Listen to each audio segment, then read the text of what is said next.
दिल्लीत अखिल भारतीय साहित्य संमेलन पार पडणार आहे। मात्र या साहित्य संमेलनासाठी माजी अध्यक्षांना आमंत्रण नसल्याचा आरोप माजी अध्यक्ष लक्ष्मीकांत देशमुख सरांनी केलाय। सर, नेमका काय आरोप आहे? तुम्हाला अजूनही निमंत्रण आल्याचं दिसत नाहीये? नाही, मी काही आरोप केलेला नाहीये। जेव्हा मला विचारणा झाली सोशल मीडिया माध्यमाकडून की आपण जाणार आहात का, म्हणून मला निमंत्रण मिळालेलं नाही असं सांगितलं, तर त्या माझा आरोप नाही आहे। त्यांनी मला निमंत्रण पाठवलेलं नाही महामंडळानं, ते बरोबर आहे। खरं तर हा जुना लोकशाहीचा संकेत आहे महामंडळाचा। आणि जेव्हा यापूर्वी औरंगाबादला म्हणजे छत्रपती संभाजीनगरला महामंडळाचं कार्यालय होतं आणि त्याचे महामंडळ अध्यक्ष कौतिकराव ठाले पाटील होते, त्यांनी मात्र त्यांच्या कालामध्ये प्रत्येक संमेलनानं आम्हा लोकांना आवर्जून फोन केला, निमंत्रण पाठवलं, आम्ही गेलो पण होतो। परंतु सध्या महामंडळाकडून असं निमंत्रण यापूर्वी आलं होतं वर्ध्याला, माळनेरला, आणि आजही आलेलं नाही आहे। त्यामुळे आरोप नाही, ही वस्तुस्थिती आहे। याला जबाबदार नेमकं कोण आहे असं वाटतं तुम्हाला? नाही, कुठलं कार्यक्रम पत्रिका ठरवणं आणि लोकांना निमंत्रण करणं हे मुख्यतः महामंडळाचं काम आहे। कारण शेवटी महामंडळाचं संमेलन असतं, आयोजक अरेंजमेंट करत असतं, परंतु अंतिम अधिकार हा महामंडळाचा असतो।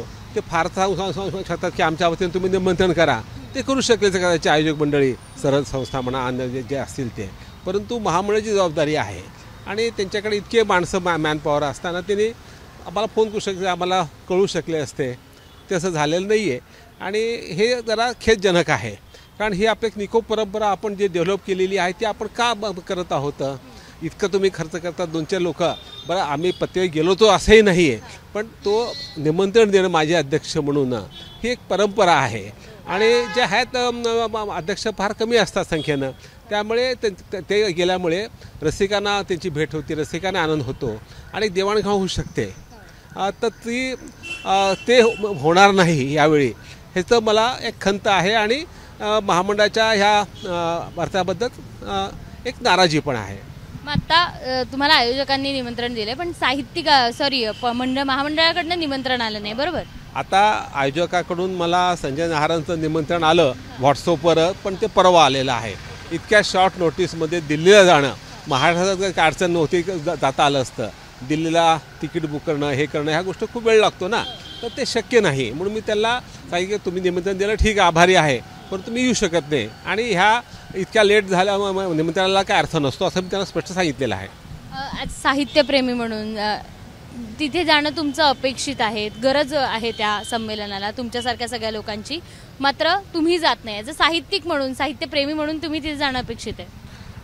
प्रश्न काय, जरी संमेलन बरोबर असलं तरी एक माजी अध्यक्ष म्हणून एक प्रोटोकॉल असतो, तर तो त्यांनी पाळला असे किंवा आमचे काही फार मोठ्या अपेक्षा असते असंही नाही।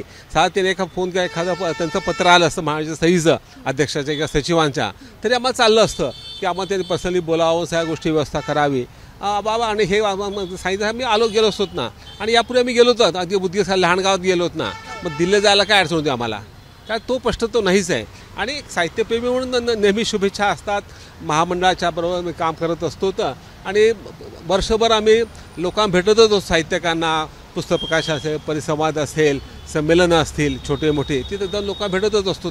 आणि ते आमचं कर्तव्य आहे की नवीन लेखाशी भेटणं, त्यांची चर्चा करणं, ते काय लिहित आहेत, काय वाचा हे पाहणं, त्याला जमेल तेवढं मार्गदर्शन करणं, हे आम्ही काम करतच असतो। तर दिल्ली आम्हाला करता आलं असं नाही असं नाही आहे, परंतु आता इतक्या उशिरा पाठवल्यानंतर शक्य नाही। म्हणजे समजा एक 15 दिवस आधी आलं असतं तरी आम्हाला विचार करता आला असता। निमंत्रण आम्हाला आयोजकांकडून आलंय, मात्र महामंडळाने आम्हाला निमंत्रण देणं अपेक्षित होतं। ॲज अ माजी अध्यक्ष म्हणून तिथे आम्ही गेलो असतो आणि नवोदित जे काही लेखक आहेत, कवी आहेत, त्यांना आम्हाला भेटता आलं असतं, मात्र यंदा हे काही होणार नसल्याची खंत देशमुख सरांनी व्यक्त केली आहे। कॅमेरामन राजेश बिडकरसह शिवानी पांढरे, एबीपी माझा, पुणे। एबीपी माझा, उघडा डोळे बघा नीट।